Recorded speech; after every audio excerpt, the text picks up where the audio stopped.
പത്തനംതിട്ട കോന്നി ജംഗ്ഷനിൽ നടു റോഡിൽ KSRTC ബസ് നിർത്തി ഡ്രൈവറും യാത്രക്കാരും ഭക്ഷണം കഴിക്കാൻ പോയി. സ്ഥിരം അപകട മേഖലയിലാണ് ഡ്രൈവർ അനിൽകുമാർ ബസ് അലക്ഷ്യമായി പാർക്ക് ചെയ്തത്.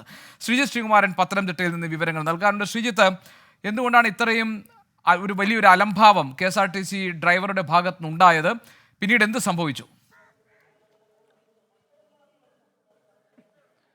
നമുക്കറിയാം, അതൊരു സംസ്ഥാന പാതയാണ്. പുനലൂർ മൂവാറ്റുപുഴ സംസ്ഥാന പാത. അവിടെയാണ് കട്ടപ്പന ഡിപ്പോയിൽ നിന്ന് വന്ന വാഹനം അലക്ഷ്യമായി തന്നെ പാർക്ക് ചെയ്തത്. അവിടുത്തെ സമീപത്തെ ഓട്ടോ ഡ്രൈവർമാർ അവരുടെ പ്രതികരണമടക്കം നമുക്ക് ലഭിച്ചിട്ടുണ്ട്. അതും ഓണയർ നൽകാവുന്നതാണ്.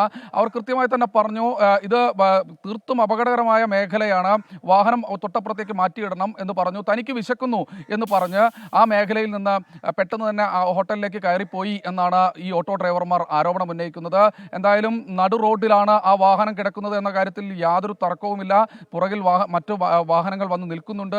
അതിനുശേഷം ഇടതുഭാഗത്തുകൂടെ കൃത്യമായി തന്നെ ഒരു വാഹനത്തിന് അല്ലെങ്കിൽ മറ്റു വാഹനത്തിന് കടന്നു പോകാനുള്ള ഗ്യാപ്പ് കാണുന്നുണ്ട്.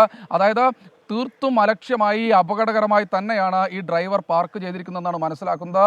ഇത് കൂടാതെ ഏറ്റവും പുതിയ വിവരം പുറത്തു വരുന്നത്, ഈ ഡ്രൈവറെ തിരുവനന്തപുരം ഡിപ്പോയിൽ നിന്ന് ചില പ്രശ്നങ്ങളുടെ പേരിൽ ട്രാൻസ്ഫർ ചെയ്തതാണ് ഈ കട്ടപ്പന ഡിപ്പോയിലേക്ക് എന്നാണ് മനസ്സിലാക്കുന്നത്. എന്തായാലും ഈ വിഷയത്തിൽ വാഹനത്തിന് എന്തെങ്കിലും തകരാർ സംഭവിച്ച് നിർത്തിയതാണോ എന്ന സംശയമൊക്കെ ആദ്യഘട്ടത്തിൽ ഇന്നലെ രാത്രിയോടുകൂടി ആണ് ഇത്തരത്തിൽ ഈ ഫോട്ടോയും ദൃശ്യങ്ങളും പുറത്തു വരുന്നത്. നമ്മൾ അന്വേഷിച്ചിരുന്നു. എന്തായാലും രാവിലെ നമ്മൾ അന്വേഷിക്കുമ്പോഴും KSRTCയുടെ ഭാഗത്തു നിന്ന് അത്തരത്തിൽ യാതൊരു തരത്തിലുള്ള കംപ്ലൈൻറ്റ് വന്നതിന് ശേഷമല്ല വാഹനം നിർത്തിയിട്ടിരിക്കുന്നത്. കൃത്യമായി ഭക്ഷണം കഴിക്കാൻ പോയിരിക്കുക തന്നെയാണ്.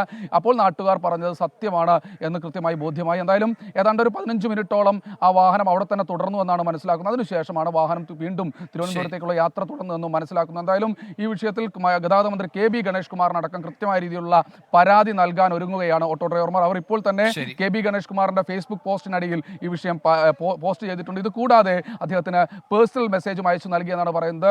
ഗുരുതരമായ വിഷയമാണ്. നമുക്കറിയാം, ഇന്നലെ ഒരു ട്രെയിലർ അത് വഴിയരികിൽ കൃത്യമായ രീതിയിൽ പാർക്ക് ചെയ്തായിരുന്നു. ആ ട്രെയിലറിൽ ഈ പ്രദേശത്ത് തന്നെ പത്തനംതിട്ട കോന്നി ജംഗ്ഷനിലാണ് നടു റോഡിൽ KSRTC ബസ് നിർത്തി ഡ്രൈവറും യാത്രക്കാരും ഭക്ഷണം കഴിക്കാൻ വേണ്ടി പോയത്. സ്ഥിരം അപകട മേഖലയിലാണ് ഡ്രൈവർ അനിൽകുമാർ ബസ് അലക്ഷ്യമായി പാർക്ക് ചെയ്തിരിക്കുന്നത്. ഇത് ഗതാഗത മന്ത്രി KB ഗണേഷ് കുമാറിന്റെ ശ്രദ്ധയിൽപ്പെടുത്തിയിട്ടുണ്ട് ചിലർ. ശ്രീ ശ്രീകുമാരനാണ് റിപ്പോർട്ട് ചെയ്തത് പത്തനംതിട്ടയിൽ.